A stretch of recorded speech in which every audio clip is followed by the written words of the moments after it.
శ్రీ దుర్గా భవానీ జ్యోతిష్యాలయం దుర్గమ్మ తల్లి ఆశీస్సులతో జ్యోతిష్యం చెప్పబడును. ప్రేమ సమస్యలు, పెళ్లి సమస్యలు, భార్యాభర్తల గొడవలు, విద్య, ఉద్యోగం, వ్యాపారం, కుటుంబ ఆర్థిక సమస్యలు, సంతాన సమస్యలు, గ్రహ సమస్యలు, నరదృష్టి, నరఘోష సమస్యలు, బాలగ్రహ పీడకలలు, స్త్రీ పురుషులకు ప్రత్యేకించి వశీకరణం చేయబడును. ఎటువంటి సమస్యలకైనా 100% పరిష్కారం చేయబడును. గురువు గారికి నమ్మకంతో కాల్ చేయండి. అన్ని విషయాలు ఫోటో చూసి ఫోన్ లో స్వయంగా చెప్పబడును. Guruji Krishnam Raju. Phone number 9030838194. Hi friends, అందరికీ నమస్కారం అండి. సెప్టెంబర్ మాసంలో 21వ తేదీ శనివారం తిథి నాడు తులారాశి జాతకుల యొక్క గోచార ఫలితాలు ఎలా ఉండబోతున్నాయో ఇప్పుడు మనం ఈ వీడియోలో తెలుసుకుందాము.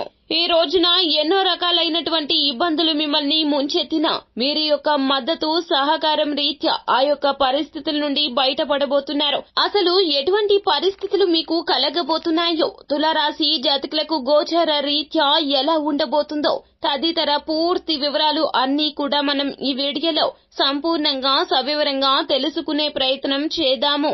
అంతకంటే ముందు ఫ్రెండ్స్, వీడియోని పూర్తిగా చూడండి. అప్పుడే మేము ఏం చెప్పబోతున్నామో మీకు పూర్తిగా అర్థమవుతుంది. వీడియో గనక మీకు నచ్చినట్లయితే గనక లైక్ చేయండి. మీ లైక్ మాకెంతో సపోర్ట్ అండ్ ఎంకరేజ్మెంట్ గా ఉంటుంది. ఇక ఆలస్యమే చేయకుండా వీడియోలోకి వచ్చేద్దాం. తులారాశి రాశి చక్రంలో 7వ రాశి. చిత్త నక్షత్రం 3-4 పాదములు, స్వాతి నక్షత్రం 1-2-3-4 పాదములు, విశాఖ నక్షత్రము 1-2-3 పాదముల కింద జన్మించిన వ్యక్తులు తులారాశి క్రిందకు వస్తారు. ఈ రాశికి రాశి అధిపతి సాక్షాత్తు శుక్రుడు. అయితే తులారాశి జాతకులు గ్రహ చలనం రీత్యా ఈ రోజున అనారోగ్య సమస్య నుంచి మీరు కోలుకునే అవకాశాలు అయితే ఎక్కువగా కనిపిస్తున్నాయి. అలాగే ఆటల పోటీల్లో పాల్గొనడానికి ఈ రోజున సమయం కలిసి వస్తుంది.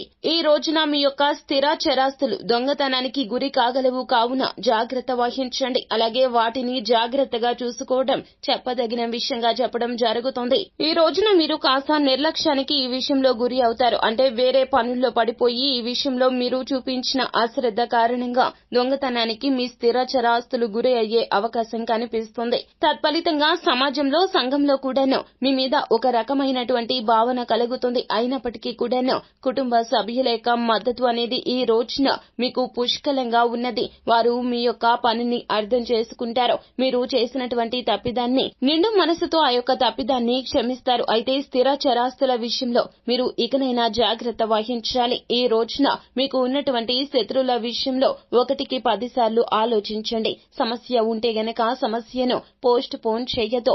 ఈ రోజు సమస్యను ఈ రోజునే పరిష్కరించుకోండి. వీలైతే మధ్యవర్తుల మధ్య మీ యొక్క సమస్యను ఉంచండి. కోర్టు తగాదాల్లో ఉన్నట్లయితే గనక మీ యొక్క ఆస్తుల విషయంలో మీరు ఈ రోజున మధ్యవర్తులను నమ్మడం మంచిది. ఇలా ఈ రోజున వారి మధ్యన మీ యొక్క సంధి కుదుర్చుకునే ప్రయత్నం చేయండి. శత్రువుల మీద ఖచ్చితంగా విజయాన్ని సాధిస్తారు. లేకపోతే గనక మీరు ఏ పని చేయకుండా అలాగే ఉండిపోతే గనక ఖచ్చితంగా మీకు ఆస్తి నష్టం అనేది వాటిల్లే ప్రమాదం అయితే కనిపిస్తుంది. కావున ఇది చెప్పదగ్గ సూచన. వాటిని జాగ్రత్తగా చూసుకోండి. అలాగే ఈ రోజున అత్యుత్సాహాన్ని అస్సలు ప్రదర్శించవద్దు. మీ యొక్క మాట చలామణి అవదు అనుకున్న చోట మాట మాట్లాడే ప్రయత్నం కూడా చేయొద్దు.